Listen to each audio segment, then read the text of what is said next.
She was about 20 weeks along. We went in, expecting there's a boy, a girl, how's our baby doing for the ultrasound, and we find out he's a boy, looking good, arms and legs look good, everything looks good, and there's some mass in front of his face, and the doctor's like, yeah, that's a problem. It looked like an encephalocele.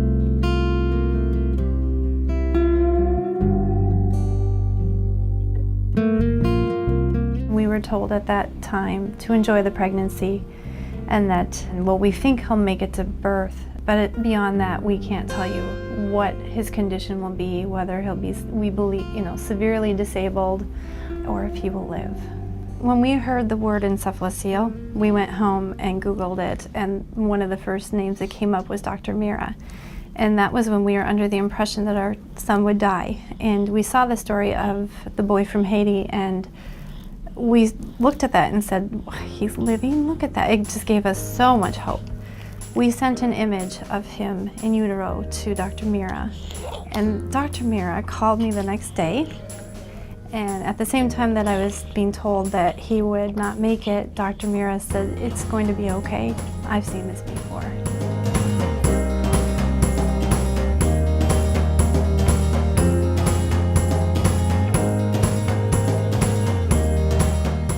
We felt so comfortable with his level of expertise, but not only that, his care, his interest in it, his wanting to help. I mean, he really, that meant the world. And Dr. Mira had answers. He was able to reach out to us and make us feel comforted, for sure, and confident that he had answers that could help us. When he finally was born and we're in the hospital room and I heard him cry. And he sounded just like every one of our other babies. I mean, I just broke down bawling.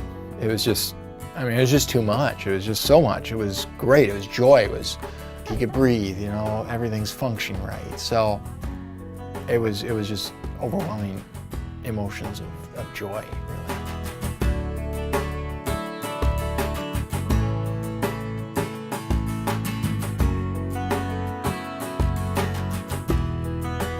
Dominic came in with a relatively complex facial cleft where both the bones of the face and skull are split open and the brain is coming down out through that opening. And in his case, really part of it coming out onto the face itself. About 1 month before surgery, Dr. Mira sent out an email with 37 steps that we needed to coordinate before the operation. I mean, we certainly put a lot of thought and planning into the procedure before Dominic even arrived into Massachusetts.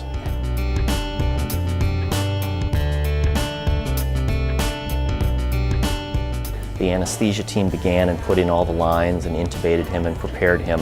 The surgical procedure really did not start until about 9:30, and it went extremely well. We were finishing by 3:30, so it went much better than we anticipated.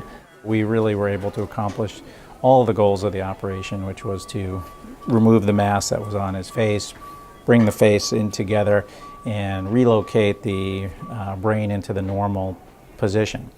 We had a huge ICU team that was involved. Then he was transitioned here to the floor, and we had another team that took care of him. So really for 4 weeks there's been dozens of people who have been involved in his care, and actually that's why I feel comfortable doing a case like that here, because it's not just what happens in the operating room, it's the 2 and 3 and 4 weeks after that are really critical, and that's what makes the difference between someone who goes home perfectly well in 4 weeks and things that don't go quite as well. We're so grateful we came here because they responded to every single issue that came up right away and had it under control the whole time. So I don't know how many times Mark and I said to each other, thank goodness we came here, thank goodness we came here.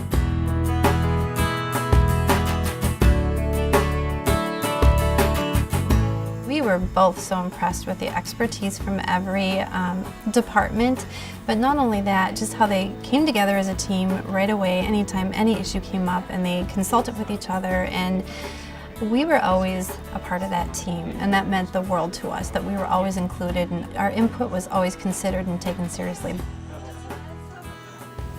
He's really settled out quite nicely. All of his wounds have healed. He's feeding very well, gaining weight. So, considering the size of the procedure he went through, he's really doing quite well. And the ophthalmology team is very happy.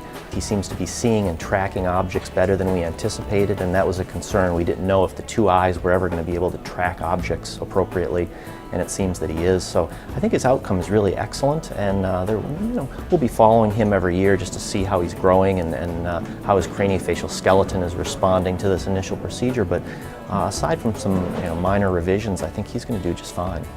It's a face that's acceptable to society now, so we can blend in and people kind of will comment, oh, hey cutie, hey little guy, and I love that.